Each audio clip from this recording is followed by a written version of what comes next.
Hi everyone, ముందుగా మీ అందరికీ నేనైతే సారీ చెప్పాలండి. ఎందుకంటే శ్రీమంతం వీడియో ఇంత లేట్గా పోస్ట్ చేస్తున్నందుకు. అలాగే థ్యాంక్స్ కూడా చెప్పాలి. అది కూడా మీకు తెలుసు, మీరు ఈ వీడియో కోసం ఎంతగా వెయిట్ చేస్తున్నారో నాకైతే తెలీదు. సో దానికోసం నేను మీకు సారీ కూడా చెప్తున్నాను.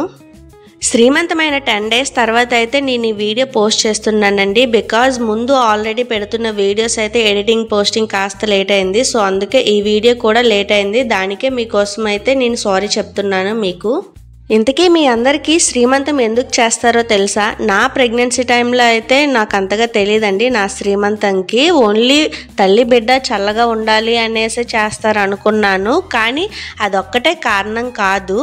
ప్రెగ్నెంట్ అయిన ప్రతి స్త్రీకి కూడా గర్భదోషాలు అనేవి ఉంటాయండి. సో ఆ గర్భదోషం తొలగిపోవడానికి అయితే శ్రీమంతం చేస్తారు. దాంతోపాటు భూతాది గ్రహ బాధల నుండి తల్లికి బిడ్డకి ఏమీ కాకుండా ఉండటం కోసం, అలాగే ఫ్రీగా మంచిగా డెలివరీ అవ్వడం కోసం అయితే శ్రీమంతం అనేది చేస్తారండి. నా శ్రీమంతం టైంలో అయితే ఇవేవీ తెలియదండి. సో మా చెల్లి శ్రీమంతం టైంలో ఎందుకు చేస్తారు, అసలు చెయ్యాలా అనేది ఇప్పుడే తెలుసుకున్నాను. కొందరు ఆనవాయితీ ప్రకారం అయితే చేస్తారు, ఆనవాయితీ లేదనేసి కొందరు మానేస్తారు. కానీ ప్రతి ప్రెగ్నెంట్ అయిన ఉమెన్కి కూడా చేసుకోవాలని ఉంటుంది. అలాగే చేస్తే కూడా చాలా మంచిది. ఇంకా మా చెల్లి శ్రీమంతం రోజు వచ్చేసి మార్నింగే వచ్చే వాళ్ళ కోసం అయితే ఒక పక్క వంటలు అయితే జరుగుతున్నాయి, ఇంకో పక్క అయితే మేమందరం రెడీ అవుతున్నాము. మా చెల్లిని నేనే రెడీ చేశాను. తన శ్రీమంతం లుక్ ఎలా ఉందో మీకు గనుక నచ్చితే లైక్ చేయండి, అలాగే సబ్స్క్రైబ్ చేసుకోండి. మేమందరం రెడీ అయ్యి ఇంకా డెకరేషన్ కూడా కంప్లీట్ అయ్యేసరికి మా అమ్మ వాళ్ళు శ్రీమంతం చేయడానికి అయితే వచ్చేసారు. ఇంకా వాళ్ళ ఏర్పాట్లలో వాళ్ళైతే ఉన్నారు. శ్రీమంతం కోసం కావాల్సిన ప్రతి ఐటెం కూడా రెడీ చేసుకొని శ్రీమంతం దగ్గర అయితే పెట్టేశారండి. ఇంకా చెల్లిని మరిదిని కూర్చోబెట్టి వినాయకుడి పూజ అయితే జరిపించారు. నెక్స్ట్ అయితే శ్రీమంతం స్టార్ట్ చేశారండి. మెయిన్గా గాజులు అట్రాక్టివ్గా ఉంటాయి.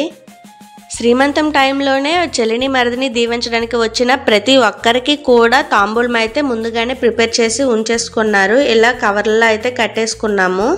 ప్రతిసారి ప్లాస్టిక్ బాక్స్లో ఇవ్వడం చాలా బోర్ అనిపించింది. సో ఈసారి అయితే నేను మీషోలో రిటర్న్ గిఫ్ట్స్ ఆర్డర్ పెట్టానండి. మన మిడిల్ క్లాస్ వాళ్ళకి చాలా బడ్జెట్ ఫ్రెండ్లీ అనిపించింది.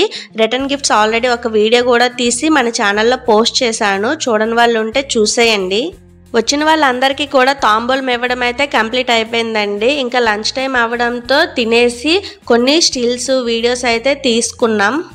శ్రీమంతం కోసం వచ్చిన రిలేటివ్స్ అలాగే ఊర్లో వాళ్ళు అందరూ కూడా భోజనాలు అయితే చేసేసాము. ఇంకా ఆఫ్టర్నూన్ 2 o'clock అవ్వడంతో పంతులు గారు చెప్పిన ముహూర్తం ప్రకారం అయితే చెల్లిని అమ్మ వాళ్ళ ఇంటికి అయితే తీసుకెళ్ళిపోతున్నాం. ఇక్కడ మేము బయలుదేరే టైంలో అయితే చాలా ఎండగా ఉంది. మేము ఇంటికి వెళ్ళేసరికి అయితే చల్లగా వర్షం అయితే పడిందండి. ఒక విధంగా అయితే చల్లదనం ఇదే అనిపిస్తుంది నాకు. ఇంకా చెల్లికి అయితే దిష్టి తీసేసి ఇంట్లోకి ఆహ్వానించేసాం. ఇలా మా చెల్లి శ్రీమంతం వేడుక అయితే కంప్లీట్ అయ్యింది. మీకు ఈ వీడియో నచ్చితే లైక్ చేయండి, షేర్ చేయండి, అలాగే మన ఛానల్ని సబ్స్క్రైబ్ చేసుకోండి. Thanks for watching. ఇలాంటి మరికొన్ని వీడియోస్ కోసం అయితే మన ఛానల్ని సబ్స్క్రైబ్ చేసుకోండి. Bye bye.